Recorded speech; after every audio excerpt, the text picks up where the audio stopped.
Selamat sejahtera saya ucapkan kepada Profesor yang dihormati Profesor Madya Dr. Ku Hasnita binti Ku Samsul, rakan-rakan sekalian dan juga penonton-penonton yang dihormati.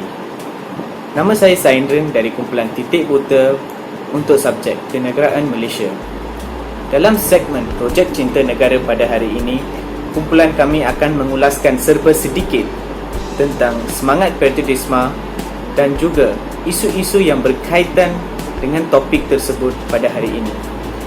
Pada masa ini, timbullah pelbagai isu yang sering diuar-uarkan dalam media masa. Antaranya ialah mengenai masalah COVID-19, kemasukan pendatang asing tanpa izin dan juga penghormatan yang diberi terhadap Perlembagaan Malaysia Negara dan bahasa kebangsaan kita. Kami sebagai rakyat Malaysia patut berusaha untuk mengekalkan keamanan dan keharmonian yang telah dikecapi oleh nenek moyang kita. Penonton-penonton sekalian, sebelum kami ke segmen seterusnya, izinkan saya untuk menyampaikan serangkap pantun yang berkait rapat dengan topik hari ini. Waktu petang, kita bersantai sambil mengenangkan masa muda. Kita mahukan negara yang damai. Jejaka sekalian, marilah berusaha. Baiklah penonton, marilah kita ke segmen seterusnya yang akan diketuai oleh saudara Muhammad Aziz Amzar. Silakan. Terima kasih diucapkan kepada saudara Saindrin. Saya Muhammad Aziz Amzar bin Pisal akan bercakap tentang masalah COVID-19 di negara kita. Seperti yang kita semua sedia maklum, baru-baru ini wabak COVID-19 telah melanda negara Malaysia dan banyak sektor telah terkesan akibat wabak ini. Akibat daripada wabak COVID-19, Perdana Menteri Malaysia telah mengumumkan Perintah Kawalan Pergerakan PKP bagi membendung penularan wabak ini. Dalam situasi tanah air dilanda wabak COVID-19, perasaan cinta akan negara setiap warga sepatutnya lebih bersemarak dan berkobar-kobar. Perasaan ini secara langsung terpamer melalui sikap taat dan patuh kepada pucuk pimpinan negara yang bertukus lumus memerangi dan berusaha memutuskan rantai wabak pada terus menular. Walau bagaimanapun, ada segelintir rakyat dan pemimpin yang gagal mematuhinya. Malah, ada yang menghalang tugas pihak berkuasa seperti tidak memberi kerjasama. Contohnya, enggan dikuarantin selepas pulang dari luar negara, tidak mengaku mempunyai kontak rapat dengan golongan disahkan positif, serta mengelak melakukan ujian saringan wabak apabila diarahkan petugas kesihatan. Lakuan negatif ditunjukkan memperlihatkan sikap tidak bertanggungjawab terhadap arahan kerajaan yang boleh membawa kesan buruk kepada negara secara keseluruhan. Tindakan mementingkan diri ini seolah-olah mengkhianati usaha kerajaan melalui pihak berkuasa untuk memutuskan rantaian COVID-19. Ia mempamerkan sisi ketidakprihatinan mereka terhadap pengorbanan masa, tenaga dan nyawa golongan barisan harapan yang berjuang sungguh-sungguh memerangi virus berbahaya ini. Pelakuan dan tindakan tidak bertanggungjawab ditunjukkan golongan ini memberi gambaran jelas terhadap penolakan elemen pengorbanan menjadi tiang kepada semangat cintakan negara yang perlu ada dalam jiwa setiap warga negara. Pengorbanan dimaksudkan merujuk kesediaan mereka mengikut arahan PKP ketika ini yang di dalamnya terkandung elemen pengorbanan dari aspek kebebasan pergerakan. Tanpa pengorbanan ini, bagaimana keperasaan cinta kita terhadap negara dapat dibuktikan? Selain itu, pembantrasan pendatang asing di negara kita juga merupakan isu pada hari ini yang dapat kita kaitkan dengan nilai patriotisme. Sebelum saya pergi lebih lanjut dengan ulasan ini, saya terlebih dahulu ingin menerangkan apakah itu maksud pendatang asing tanpa izin atau juga dikenali sebagai parti. Parti ialah golongan manusia yang memasuki sesebuah negara dengan melalui cara haram atau dalam arti kata lain tidak mengikuti undang-undang immigration yang telah ditetapkan kepada golongan pendatang. Namun begitu, kerajaan Malaysia sudah mula mempergiat aktiviti membantras kebanjiran pendatang asing di negara ini dengan meningkatkan operasi dalam membantras kegiatan pendatang asing daripada nilai 850 ke 1,500 operasi dalam tempoh sebulan. Seterusnya, semakin banyak juga NGO yang ingin bekerjasama dengan pihak kerajaan dalam pelbagai aspek demi membantras kebanjiran pendatang asing di negara ini. Selain itu, kerajaan juga semakin banyak menerima maklumat tentang laluan tikus ataupun laluan haram yang membolehkan pendatang asing untuk memasuki negara hasil daripada maklumat yang diberikan oleh rakyat setempat.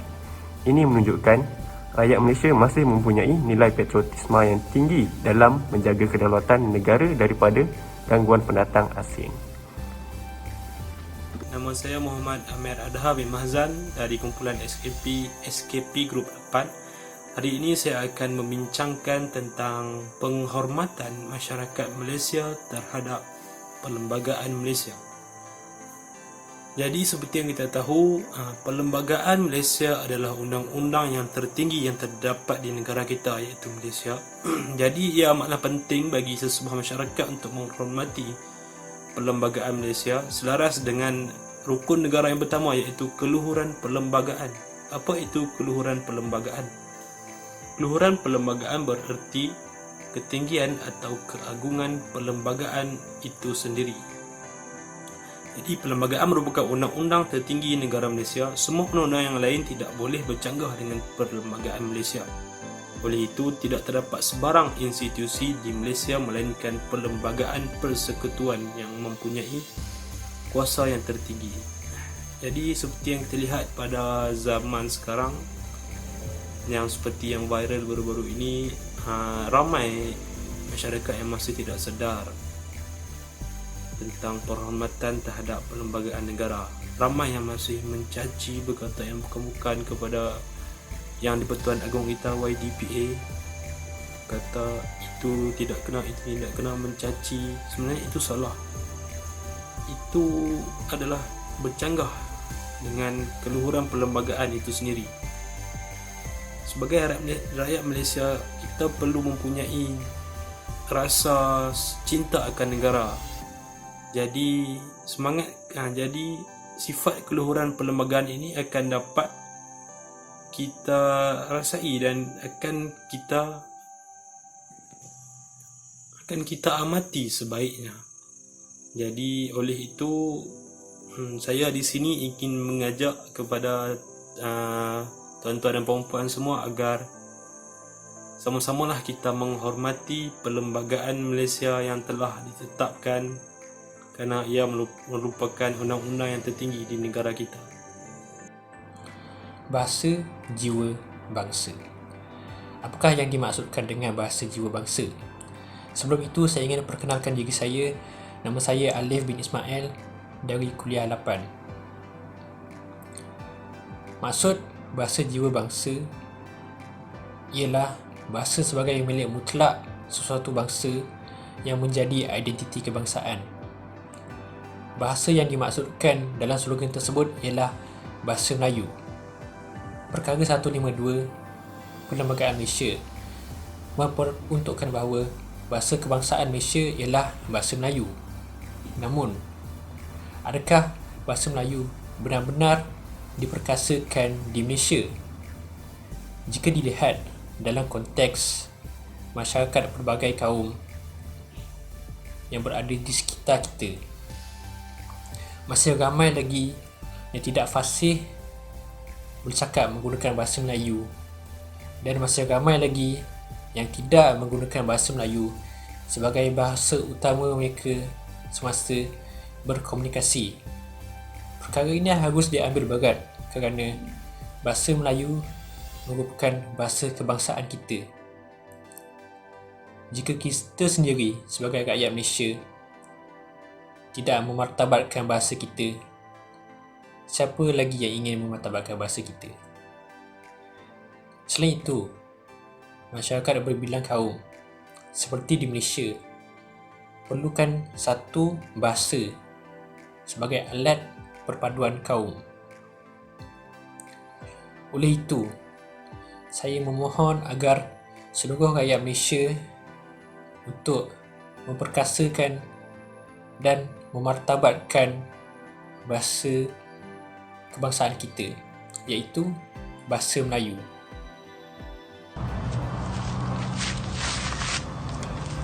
Kesimpulannya, sebagai seorang rakyat Malaysia yang bertanggungjawab, kita haruslah menanamkan semangat patriotisme dalam diri agar kita menjadi rakyat yang berbangga dan cinta akan negara yang berdaulat ini.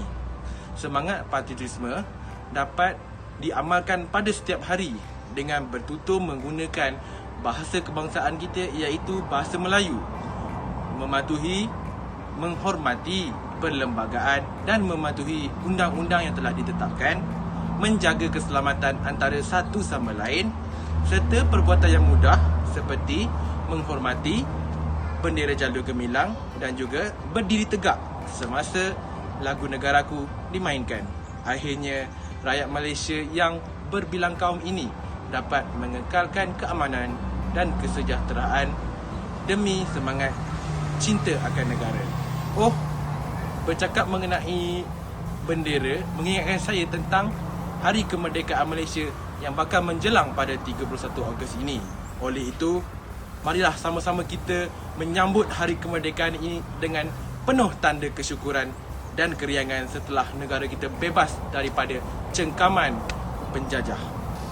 Ayolah kita menunjukkan semangat patriotisme dalam diri kita. Merdeka, merdeka, merdeka. Saya akhiri video ini dengan serangkap pantun berbunyi, kalau ada sumur di ladang, boleh hamba menumpang mandi. Kalau ada umur yang panjang, boleh kita bertemu lagi. Sekian daripada saya, Amir Aimanul Hakim, daripada kumpulan Titik Buta. Terima kasih.